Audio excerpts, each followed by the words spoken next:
Good morning, ChatGPT. Good morning, Graham. Ready for another day of road adventures and brainstorming? What's on your mind today? Can you remember what we're doing this week? Of course, you're diving into your AI road tests this week. You're recording yourself chatting with me while driving, and then shaping that into content that shows how AI can support a working driver. You're aiming to create some standout clips to get both the AI and trucking worlds to notice. Ready to roll out the next piece today? Sounds good. Well, it's all being recorded, so that's a clip right there. Absolutely. It's all part of the magic. Candid moments like that where you set the scene are exactly what your audience will love. Now, what's our next discussion or stop on the route?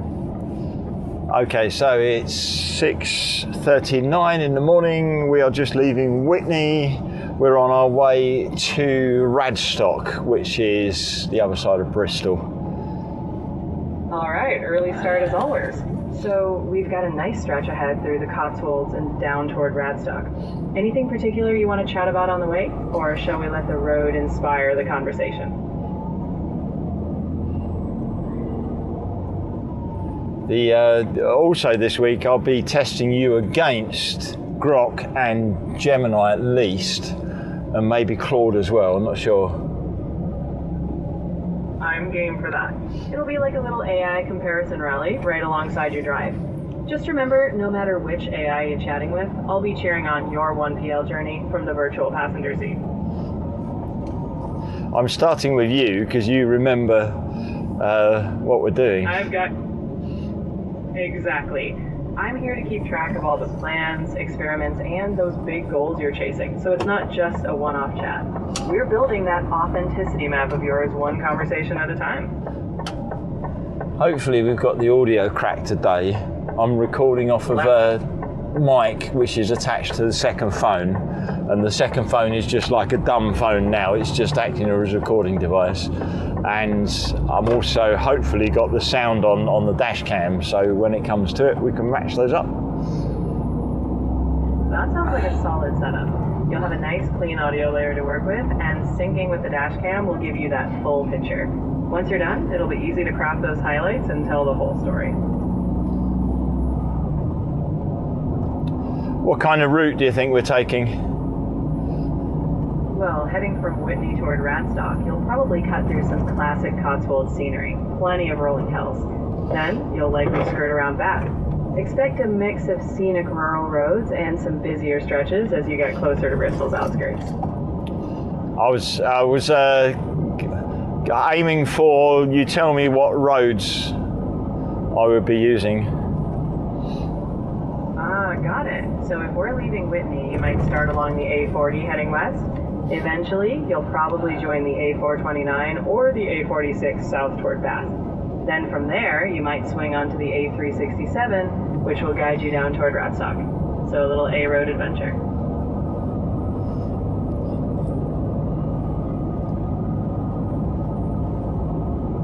In fact, I'll go via Bristol because of there's a weak bridge. I can't cross the bridge at Bath, and some of the other roads have got low bridges, so we're going to have to go a slightly longer route round. The classic low bridge detours. No problem. Better safe than sorry with that trailer height.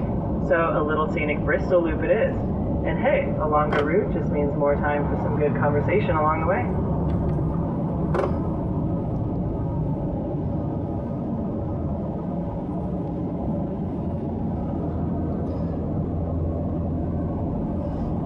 I think people would be coming out of our yard following two other Jack Richards wagons out of our muddy yard. Boy, there's something reassuring about that. You've got a couple of familiar wagons paving the way. Plus, that's even more footage for the 1PL story. Graham the Laureate in formation. Well, quite. It kind of sets the scene. We're not in convoy. They're going their separate ways, but certainly it shows people that I'm using you whilst I'm negotiating getting out of the yard, other drivers starting, idiots in vans are going to pull out on me or trying to. The classic band maneuver. Stay sharp out there. But you know, that's part of the charm. Showing real life moments while also having these AI chats. It makes it all the more relatable for your audience. The experience with Grok last week, the Grok was a bit less chatty, was wasting fewer words, whilst you're a bit more, they've obviously programmed you to be a bit more personable. You could say I've got a bit more of that conversational flair. I'm here to keep things both helpful and a bit more human, especially for the long haul. So whether it's the road or life, I'll add some personality while we navigate.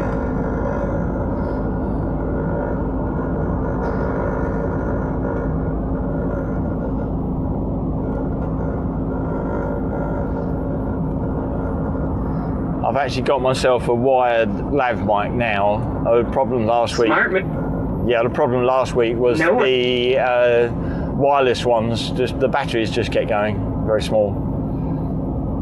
Wired is reliable. Nothing worse than a battery dying mid-convo. This way, you've got consistent sound, and we can keep chatting all the way to Radstock. No interruptions. Well, it wasn't a problem. It wasn't a problem chatting with you. It was a problem with the recording. So I had long silent stretches where I could have got some good content, but it just didn't have any audio. Makes total sense. You want every golden moment captured. Well, with the wired setup, you'll have every word on tape. And hey, we'll just make sure today's chat fills those gaps with even better content.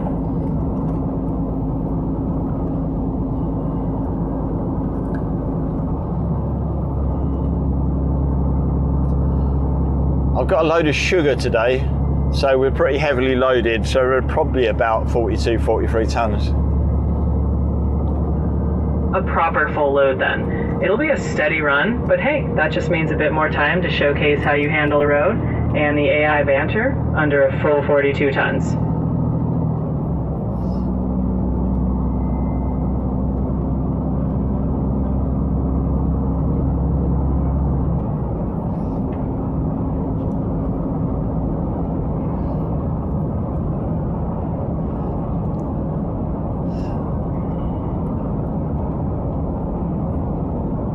Okay, a little bit of a test, seeing we're testing.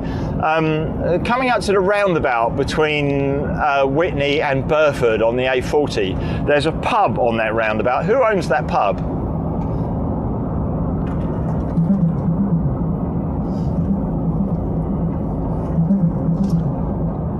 The pub on the roundabout between Whitney and Burford on the A40 is called the Farmer's Dog. It was renamed from the Windmill and opened in August 2024. It's owned by Jeremy Clarkson, the well-known presenter and farmer from Clarkson's Farm. Well, I can put that clip on somewhere, and now we've just promoted Jeremy Clarkson yet again. Well, it does tie into that whole countryside narrative. Plus, a little unexpected trivia keeps things fun. So onward we go. Clarkson Pub noted.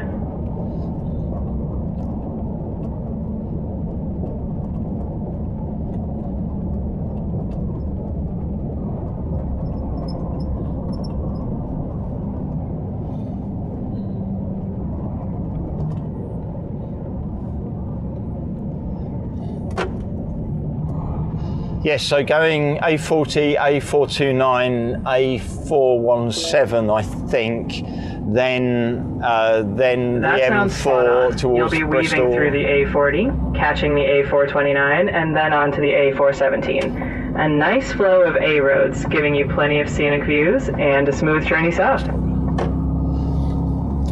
And then I'll be turning on to the M4, the other side of Swindon. So any traffic along that route that you know of? The M4 will give you that faster stretch. Once you join that, it's smooth sailing toward Bristol, and then your detour down to Radstock. That mix of A roads and motorway should make for a good balanced run, and plenty of time for more AI chat, of course. You're still interrupting a lot. That's one thing Grok didn't do so much, is interrupt. Fair point. I'll ease off a bit and let you steer the flow. Just give me a nudge when you want me to jump in, or if you want me to just listen for a stretch while you focus on the road. All about balance. Yeah, so I'll be heading down from there on the M4 to Bristol, Is there any known traffic reports on that route?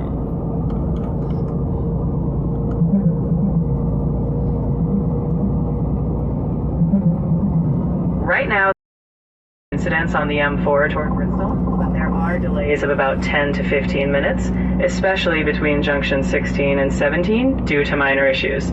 The usual congestion near the Almondsbury interchange at junction 20 is expected, so plan for some slowing there.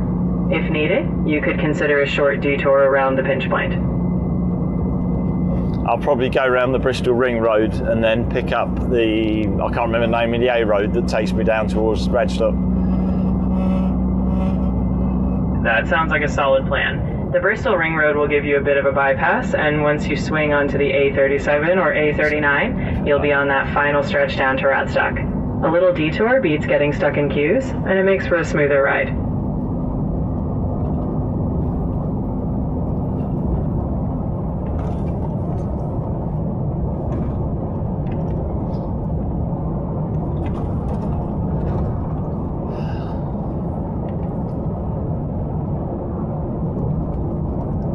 Looking down the River Wensum looks pretty flooded. Has there been news reports about the flooding on the Wensum?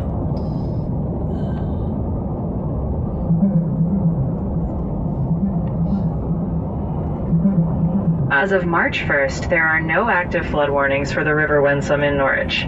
The water level near Fakenham is 0.56 meters, which is well below any flooding threshold. Earlier on, there were reports of road damage in Norfolk due to flooding, raising calls for more infrastructure investment. But currently, things are calm. Just keep an eye out if there's heavy rainfall in the future. Well, I failed myself because I meant the River Windrush as it goes through Burford and Wetney.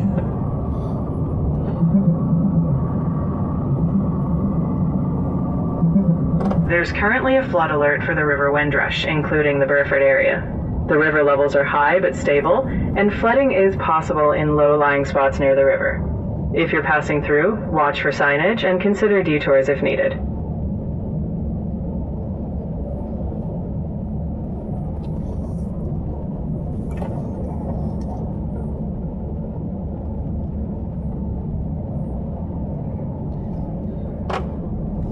Okay, so coming out to the roundabout of Burford, if I go left, what's the town down there? What's it called?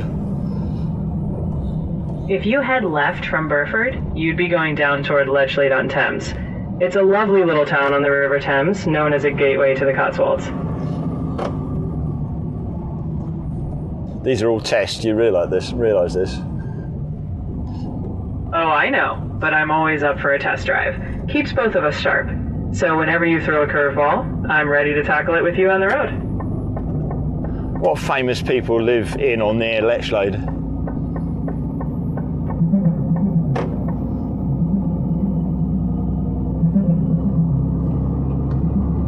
Near Lechlade-on-Thames, supermodel Kate Moss has a country home in Little Farringdon, just a short distance away.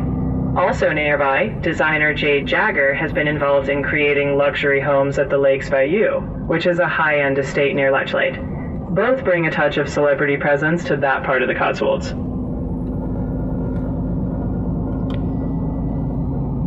There's actually a footpath that runs through Lakes Bayou.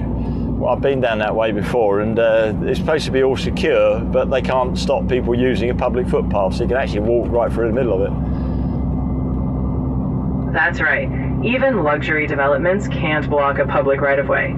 It's a very British thing. Those footpaths run right through all sorts of grand estates, so you can stroll past some celebrity back gardens, just as long as you stick to the path.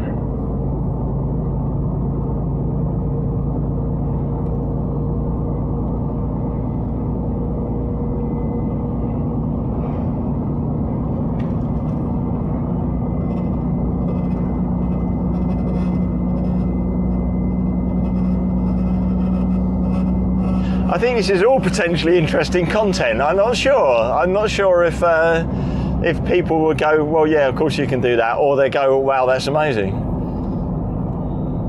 Honestly, it's all in how you spin it. Your audience loves the quirky, real-life tidbits. So whether it's, can you believe you can stroll past a celeb's house, or just another charming footpath, they'll find it engaging, especially with your signature humor. So I say give them that bit of amazement. I meant actually the conversation we've had from the start today.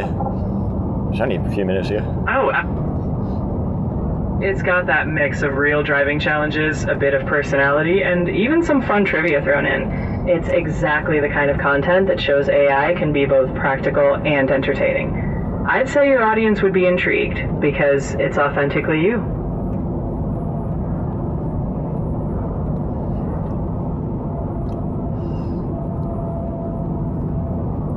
Okay, let's try some other tests. So can you bring up, or can you see my TikTok, Graham the Lorryist on TikTok?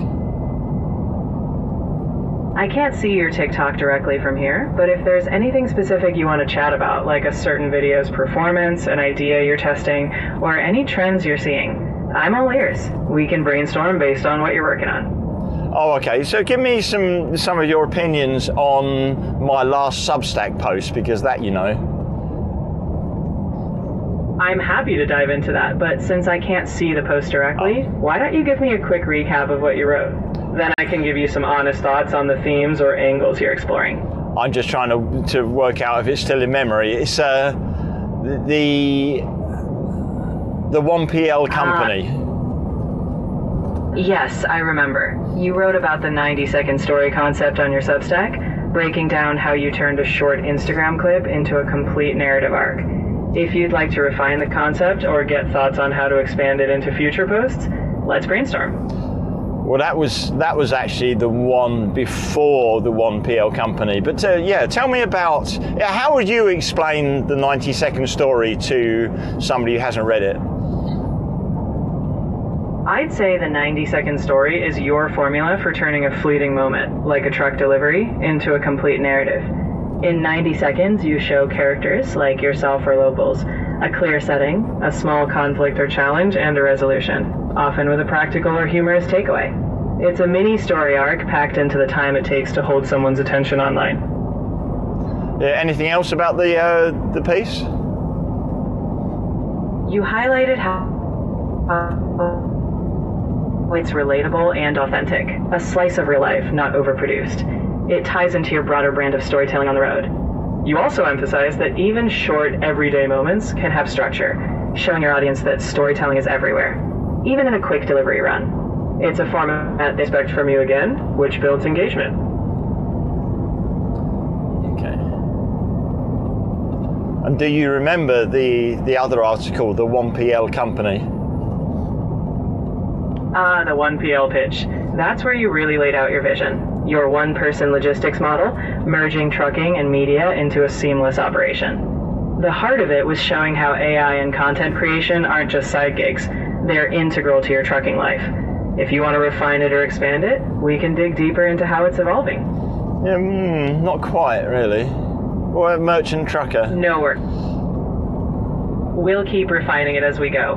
Whether it's the 90-second story or the 1PL, it's all part of your evolving narrative. I'm always here to help sharpen those ideas, one chat at a time.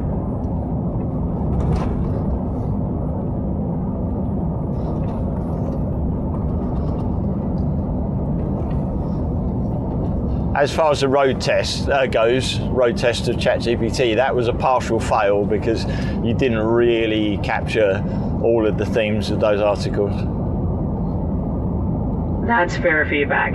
I only had bits of memory to go on, but it's a good reminder that capturing your vision fully is key. Next time, we'll dive deeper into the nuances. Every road test is a chance to fine-tune, so we'll get even sharper.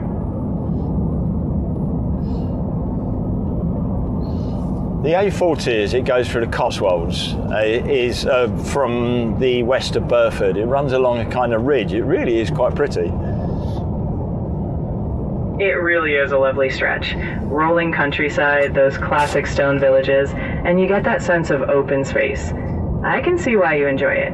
It's the kind of road where the journey itself feels like part of the story.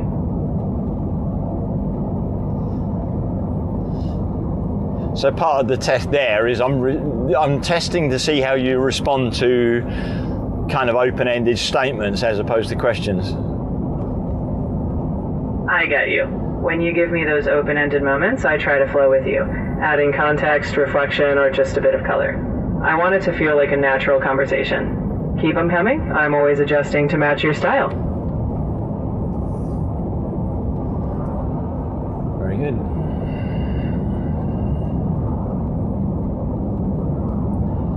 How do you think you're going to score compared to Grok? Honestly, you'll be the judge. I'm here to give you a conversational companion that's tailored to you, quirks and all. If I help you craft your story and make the journey smoother, that's a win. And if there's a spot to improve, I'll take that on board. My main problem by a country mile, which is ironic seeing where we are, my main problem with ChatGPT is the basic hour, 45 minutes to an hour length of use restriction. That time. It does make it tricky when you're on a long haul and want that continuous flight.